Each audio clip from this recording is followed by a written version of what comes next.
If you were born a Byzantine princess, you were supposed to be one of the luckiest people on earth. You came into the world inside the greatest city in Christendom, wrapped in silk, surrounded by gold, and raised beneath the domes of Constantinople.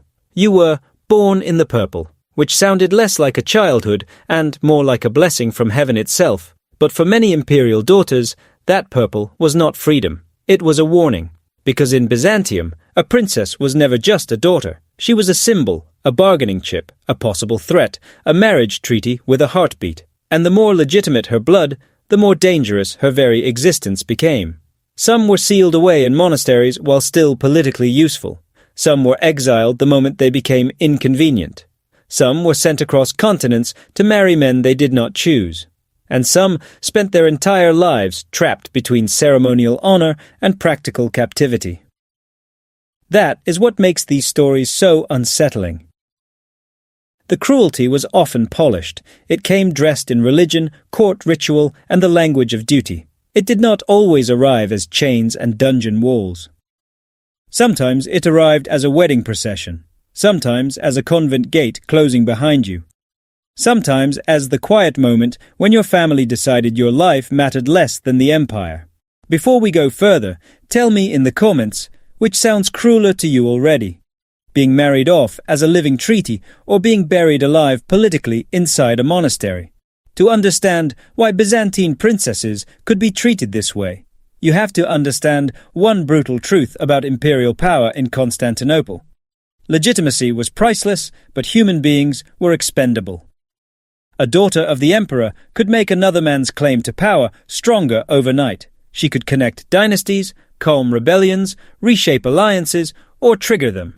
She could also, simply by existing, become a focus for plots, whispers, and coups. So the empire learned to do something cold and efficient. It used its princesses when they were useful and neutralized them when they became dangerous. And almost no story shows that more clearly than the lives of Zoe and Theodora. Zoe was an imperial daughter, born into the Macedonian dynasty, and for a time she was part of marriage diplomacy at the highest level.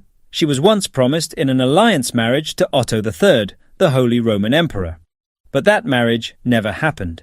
And after that failed arrangement, Zoe returned to Constantinople and then spent the next 27 years in seclusion inside the Great Palace. Think about that for a second. Not 27 days, not 27 months, 27 years. An imperial princess living at the center of the world's most sophisticated court and yet politically shelved for nearly 3 decades. She was not ruling. She was not choosing her own path. She was waiting inside a palace that could function like a gilded cage. And she was not alone in that suspended life. Her sister Theodora had long been living in a monastery. That is one of the recurring patterns in Byzantine history that feels especially chilling. The monastery was often presented as a holy refuge, but politically it could function as a storage room for unwanted royalty. If a princess was too legitimate, too visible, too usable by rivals, religious retirement became an elegant method of removal. Then, when dynastic crisis exploded in 1042, both sisters became politically necessary again. Zoe herself was sent to a monastery more than once. In April 1042, she was sent again, this time to Principo, an island in the Sea of Marmara. But the people of Constantinople and the church still saw her as part of the true imperial line. A revolt broke out. The palace was attacked. The regime collapsed. And suddenly, the same woman who had been discarded was valuable again. Theodora, too, was pulled out of monastic retirement and brought back into power to rule alongside her sister. And that may be one of the most revealing things about Byzantine cruelty. It did not merely crush people, it stored them. It removed imperial women from public life when convenient, then dragged them back when their bloodline became useful again. A princess could be treated like a sacred relic one year and a political contaminant the next. Imagine the psychological violence of that life. You are told your blood makes you exceptional. Then you are hidden away because of that same blood. Then a crisis erupts, and suddenly the empire needs your face, your name, your legitimacy, your body on the throne. Not because you were free, but because you were useful.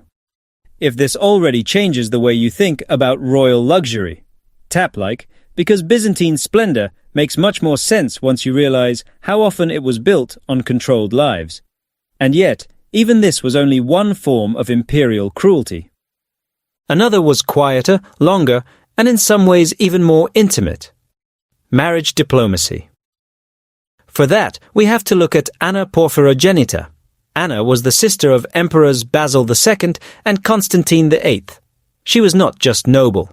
She was a princess born in the purple, one of the most prestigious women in the Byzantine world. And when the Kievan ruler Vladimir seized Kherson and opened negotiations with Byzantium, Anna became part of the solution.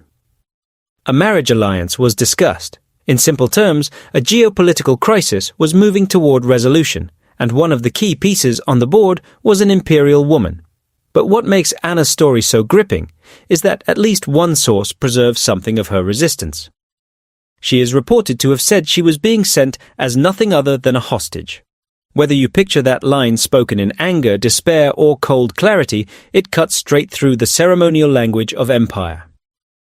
That is what a princess could feel like in practice, not a bride, not an ambassador, but a hostage wrapped in silk. According to the account, Anna resisted being traded merely for her brother's short-term advantage.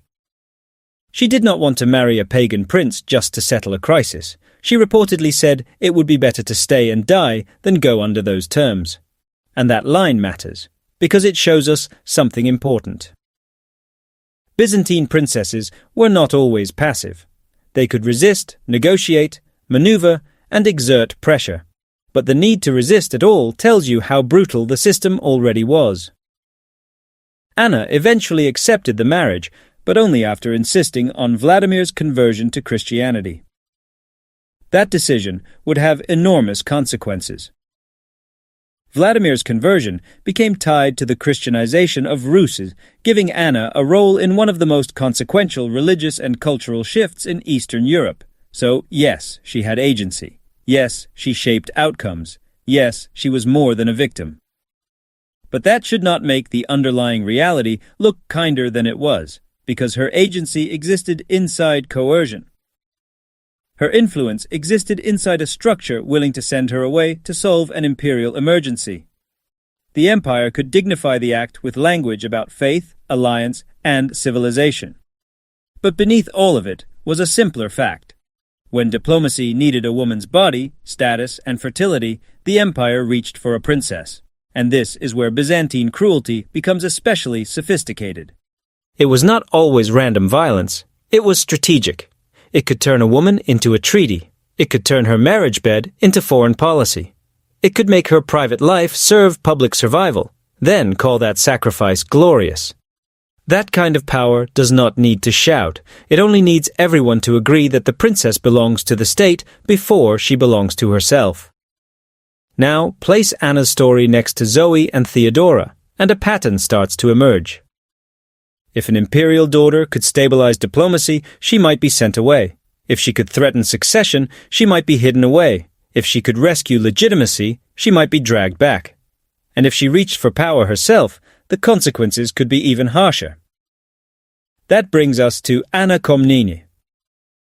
Anna Komnene is one of the most fascinating women in Byzantine history because she was brilliant enough to leave a written monument behind. She was highly educated, studied literature, philosophy, history, geography, and much more, and later wrote the Alexiad, one of the great historical works of the medieval world.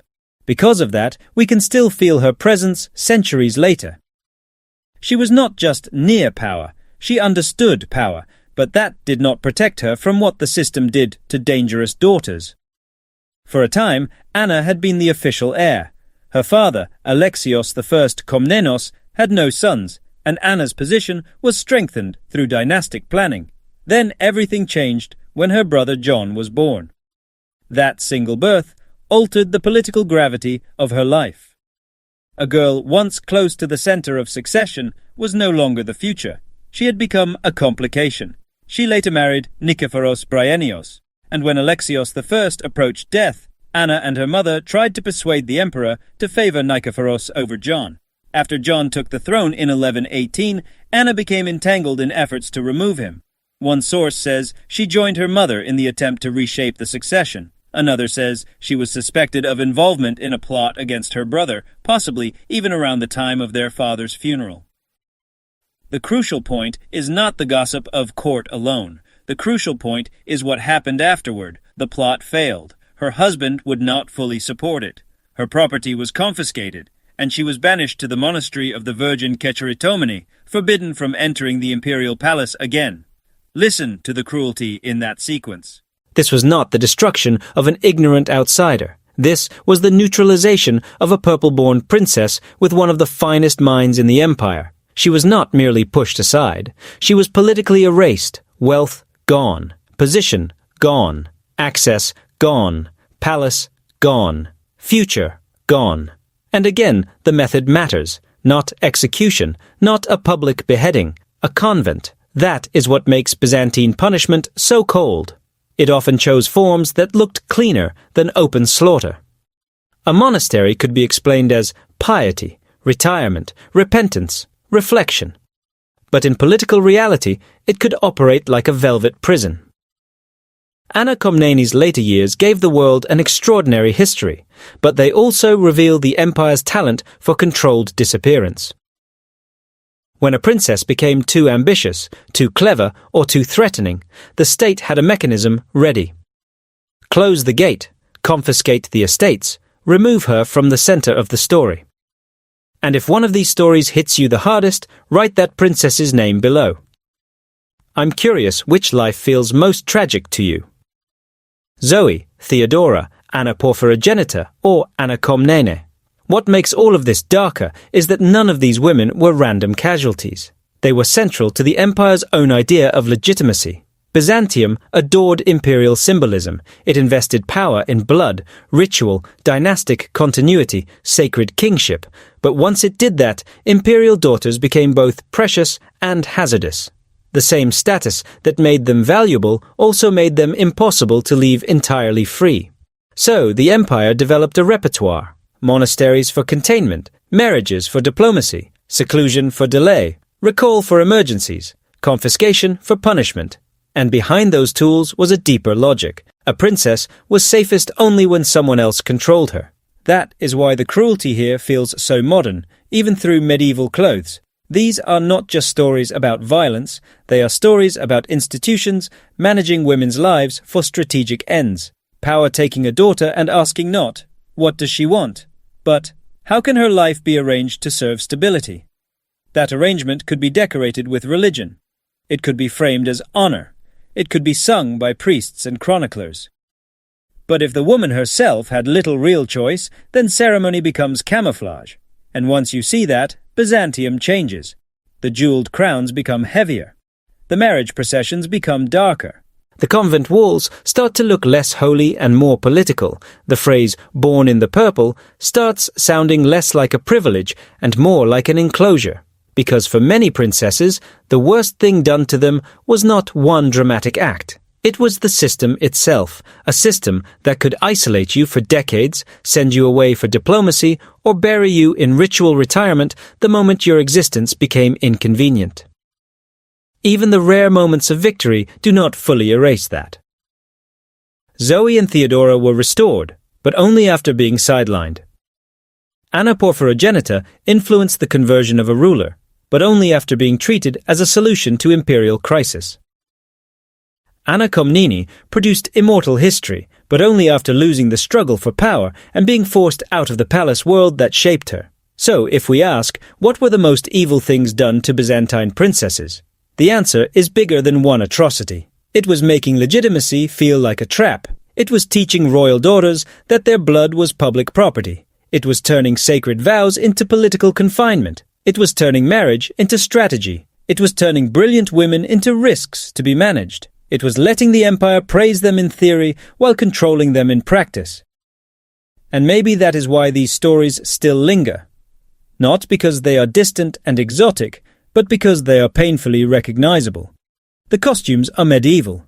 The mechanisms are eternal. States, dynasties, and ruling systems often love women symbolically while fearing them practically. They celebrate the image, then regulate the life. Byzantium simply did it with unmatched elegance. If you enjoy history that strips the gold leaf off power and shows the human cost underneath, subscribe, because some of the darkest stories in the ancient and medieval world are hidden inside the courts that looked the most magnificent. In the end, the tragedy of Byzantine princesses is not that they lived near power. It is that power lived inside them, claimed them, and followed them everywhere, into the palace, into the monastery, into marriage, into exile, into memory. They were born where emperors were made, but many of them spent their lives learning a cruel lesson. In Byzantium, being precious did not mean being protected. Sometimes it meant the opposite. It meant everyone wanted something from you, and the purple never let you go.